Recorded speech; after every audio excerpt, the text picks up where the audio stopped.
इस वीडियो में एक बहुत ही इम्पोर्टेंट जो टॉपिक है सीपीसी का वो हम डिस्कस करेंगे और वो टॉपिक है रेस जुडिकाटा।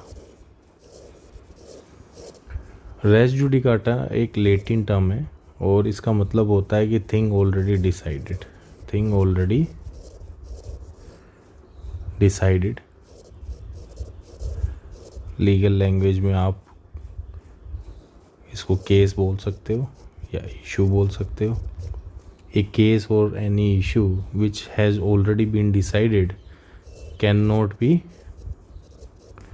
adjudicated again। ठीक है, एक बार कोई मैटर है वो हमारा सोल्व हो चुका है, उसके बाद में उसके दोबारा जो है लिटिगेशन नहीं हो सकती है। ये कहता है प्रिंसिपल ऑफ रेस जुडिकाटा। ठीक है ना, रेस जुडिकाटा।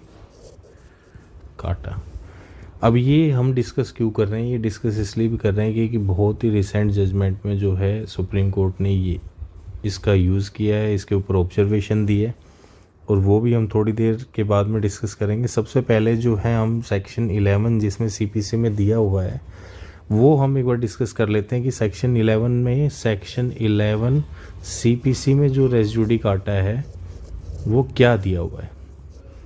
एक बार सेक्शन को हम रीड कर लेते हैं। No court shall try any suit or issue in which the matter directly or substantially in issue has been directly and substantially in issue in former suit between same parties under whom they or any of the claim litigation under same title in a court competent to try such subsequent suit or the suit in which the issue has been subsequently raised has been heard and finally decided by the court। इसमें जो important term है एक तो has been heard and finally decided by the court. No court shall try any suit or issue. देखो, एक कोई भी suit होता है सिविल, ठीक है, क्योंकि हम सीपीसी 11 सीपीसी पढ़ रहे हैं। CPC deals with the civil cases. ये कह रहा है कि कोई भी सूट है, पूरा केस मान लो, या फिर केस में जो अलग अलग क्वेश्चंस अराइज होते हैं, अगर वो डिसाइड हो गए हैं एक बार, या तो पूरा केस या फिर केस में जो है अलग अलग क्वेश्चन डिसाइड होते हैं, अगर वो डिसाइड ऑलरेडी एक बार हो चुके हैं तो वो क्या होगा, दोबारा डिसाइड नहीं हो सकता। इसका एग्जाम्पल भी अभी पढ़ेंगे। ठीक है, इसमें कुछ एक दो चीज़ें भी दी हुई हैं, एक दो रिक्वायरमेंट भी है। एक तो ये है कि एक ए नंबर कोर्ट है, बी नंबर कोर्ट है। बी नंबर कोर्ट जिसमें बाद में सूट आया, ए ने पहले ही डिसाइड कर दिया था। ठीक है, इसमें बाद में अगर कोई केस आया है तो ये कम्पिटेंट भी होना चाहिए हियर करने के लिए। क्या होना चाहिए? कम्पिटेंट भी होना चाहिए। कम्पिटेंसी कैसे? जिसमें टेरिटोरियल जुरिस्डिक्शन आ गया, आई होप आपको पता होगा। पिक्यूनरी जुरिस्डिक्शन आ गया, राइट फोरम आ गया। ये हम, अगर आपको पता है तो बहुत अच्छा है, नहीं तो हम डिस्कस करेंगे। तो ये सब चीज़ें भी क्या है, रिक्वायरमेंट फुलफिल होनी चाहिए कि उस दूसरी कोर्ट का ना जुरिस्डिक्शन भी होना चाहिए। अगर जुरिस्डिक्शन ही नहीं है तब तो केस वो सुन रहा है तो इलीगलिटी में चला गया ना, तो तब तो रेस जुडिकाटा लगेगा ही नहीं। तो provided the subsequent court, and in our case subsequent court is B. B के पास में अधिकार है सेकंड टाइम सुनने का, और जो है ऑलरेडी ए ने किसी केस में, पर्टिकुलर केस में सेम क्वेश्चन अराइज हुआ था, उसमें ये डिसाइड कर दिया था, कोई भी इशू ऑलरेडी डिसाइड कर दिया था और मेरिट्स पे था। मेरिट्स पे मतलब कि दोनों पार्टीज़ को एविडेंस पेश करने का अधिकार दिया। उसके बाद में असेसमेंट हुआ, असेसमेंट के बाद में आर्ग्यूमेंट्स हुई, आर्ग्यूमेंट्स के बाद में फाइनल डिसीजन हुआ। ठीक है ना, ये जब होगा, ये सारी रिक्वायरमेंट जब फुलफिल होंगी तो सेकंड टाइम जब ये सूट फाइल होगा या उस इशू को डिसाइड करने की बात आएगी तो वो डिसीजन दोबारा नहीं सुना जाएगा, क्योंकि वो ऑलरेडी जो है डिसीजन हो चुका है and decision can not be taken again. ठीक है, अब इसमें एक डिसाइड कर लेते हैं। मान लो ए और बी के बीच में लड़ाई है। ए क्या है, एक मकान में रहता है, ठीक है, ए रहता है यहाँ पे, ठीक है। अब बी आता है, कहता जी ये जो ज़मीन है, ये सारी ज़मीन जो है, ये सारी ज़मीन मेरी है। बी इसको पोजेशन चाहता है on the basis of title, ठीक है ना, on the basis of title. तो अब क्या होगा, ए ने भी कागज़ पेश किए, बी ने भी कागज़ पेश किए, ठीक है जी। अब ए के बारे में, ए के फेवर में डिसीजन दे दिया, ए के फेवर में दे दिया,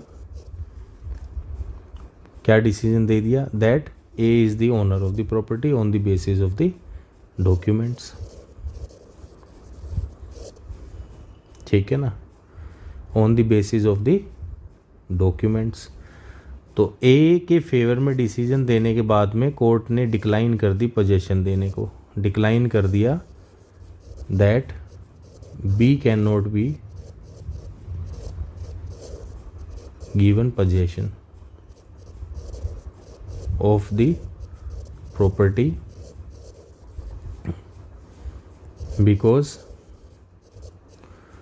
B is not the owner of the property, ठीक है। ये बात कोर्ट ने डिसाइड कर दी कि ए जो है वो ओनर है और बी को क्या है, पोजेशन नहीं दी जा सकती, ठीक है। ये ऑलरेडी डिसाइड हो चुका है। नाउ कोई बाद में अगर सूट आता है, कोई बाद में अगर सूट आता है between the A and B, ठीक है, एंड उसमें अगर सेम क्वेश्चन अराइज होता है, कोई सब्सिक्वेंट सूट आता है, फॉर एग्जांपल अभी तो पोजेशन मांगा बी ने, मान लो फॉर एग्जांपल बी का भी मकान जो है वो बगल में ही है, उसने बना लिया केस हारने के बाद, ठीक है, केस हारने के बाद मकान बगल में बना लिया और एक पानी यहाँ का नाला छोड़ दिया, ठीक है जी।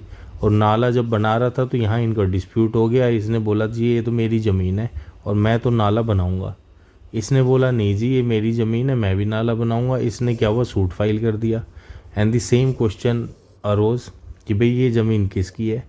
तो it was already decided by the earlier court कि ये ज़मीन किसकी है, ये ज़मीन ए की है। तो जब ऑलरेडी एक बार ये डिसाइड हो गया, then it can not be entertained again.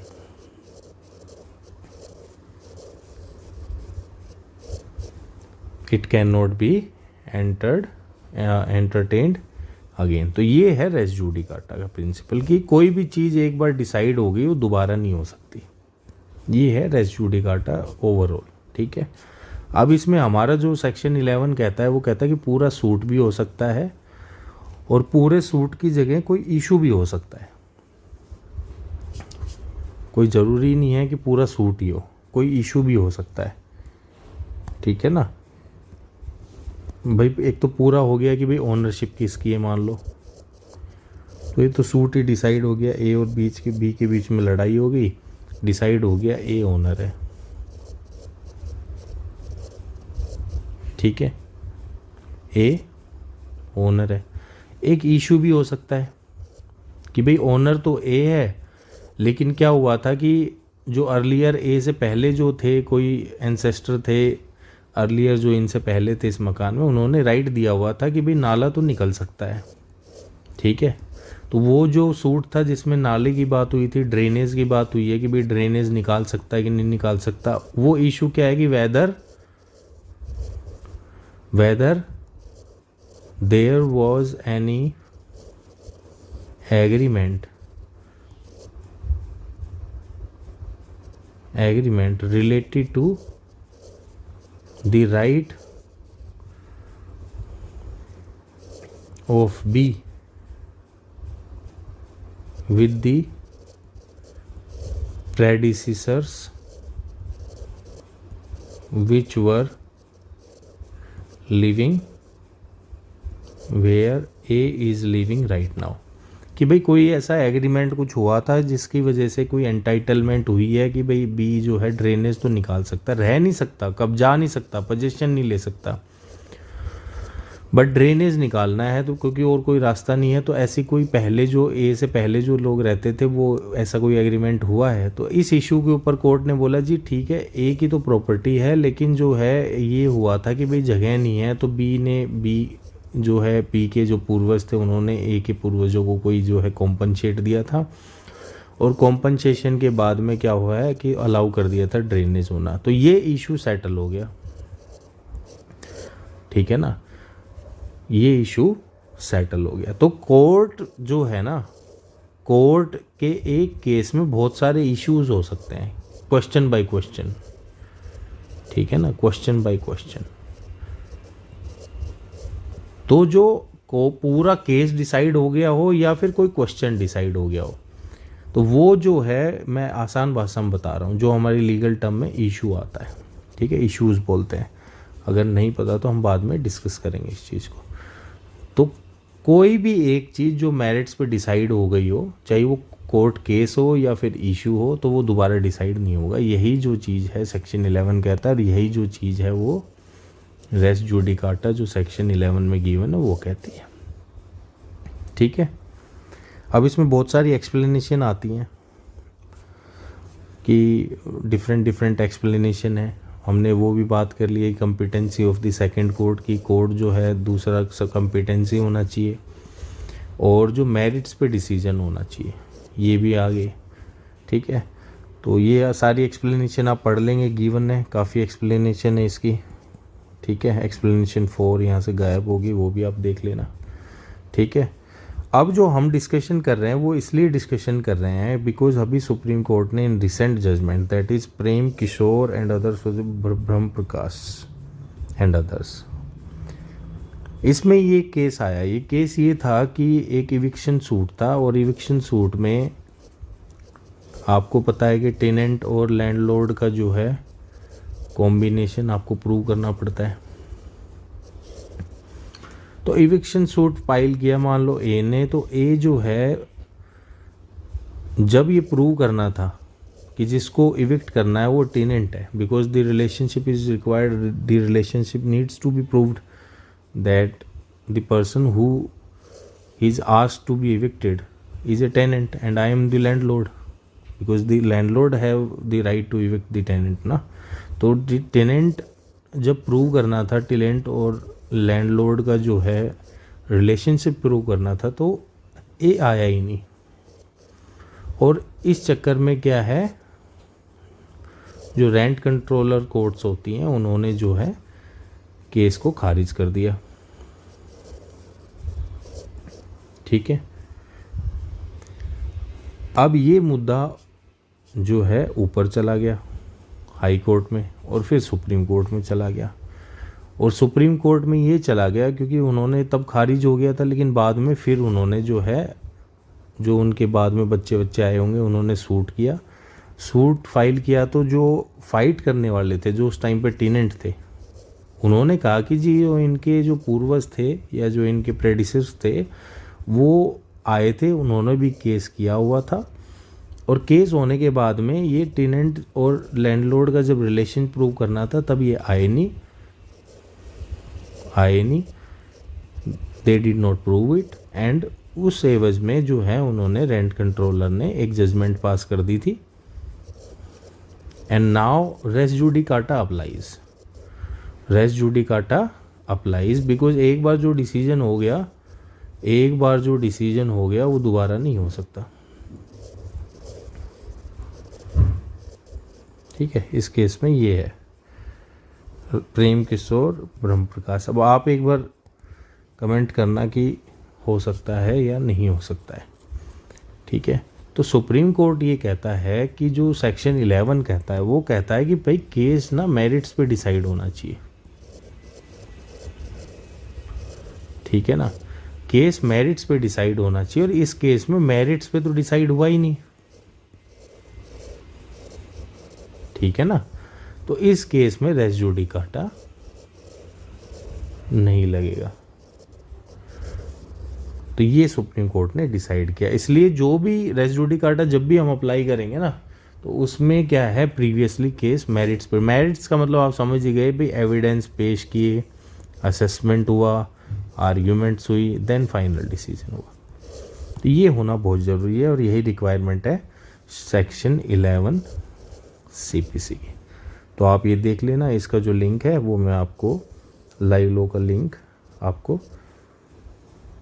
Description box में डाल दूंगा।